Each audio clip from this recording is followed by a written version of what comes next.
Hello বন্ধুরা, আমি আবারও চলে এলাম ছোট্ট একটা মিনি ব্লগ নিয়ে। আজকে রান্না হয়েছে পাকা উচ্ছে, পেঁয়াজ কাঁচা লঙ্কা দিয়ে ভাজা করেছি, পটল ভাজা আর বেগুন ভাজা আর আলু ভাজা, সবই শুকনো শুকনো, তাই জন্য ডালও করতে হয়েছে যার জন্য। আর অল্প কটা ফ্রিজে ছিল মাছ, কই মাছ, তো কই মাছটা থেকে এই তেল কই বানিয়েছি, 7টা না 8টা ছিল ছোটো ছোটো। আর এইটা হলো ভোলা মাছ পাতায় ভাজা। আর আম কেটে দেখছি যে আমটা পেকে গেছে, গাটা নরম হয়ে গেছে, তো আমের ডাল করবো ভেবেছিলাম, ডালও বসিয়ে দিয়েছি, দেখছি আমটা নরম হয়ে গেছে, ওই জন্য একটু চাটনি করে নিলাম। আর তার বাজার থেকে আবার আম আনালাম, আম দিয়ে আবার এই যে ডাল বসিয়েছি।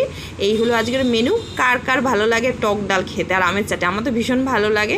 তো চান করতে যাবো, চান করতে যাওয়ার আগেই বেসিনটা একটু পরিষ্কার করে নিলাম। আর বেসিন প্রচণ্ড নোংরা হয়, কারণ বেসিনটা ভিজে থাকে আর জানলা থেকে প্রচুর পরিমাণে ধুলো আসে। রোডের ধারে বাড়ি তো, বাস গাড়ি যায় তো প্রচণ্ড ধুলো, কাদা কাদা হয়ে যায়, দেখতে কি বিচ্ছিরি লাগে। আর ভাইয়ের বউ, ভাইয়ের মেয়ে সব গঙ্গাসাগর থেকে এসে, আমাদের এখানে একটা জিম পার্ক হয়েছে, বিকালবেলা মাঝে মাঝে এখানে আড্ডা মারতে আসি, তাই ওদেরকেও ডেকে নিলাম, একটু আড্ডা মারলাম। ভিডিওটা যদি ভালো লাগে লাইক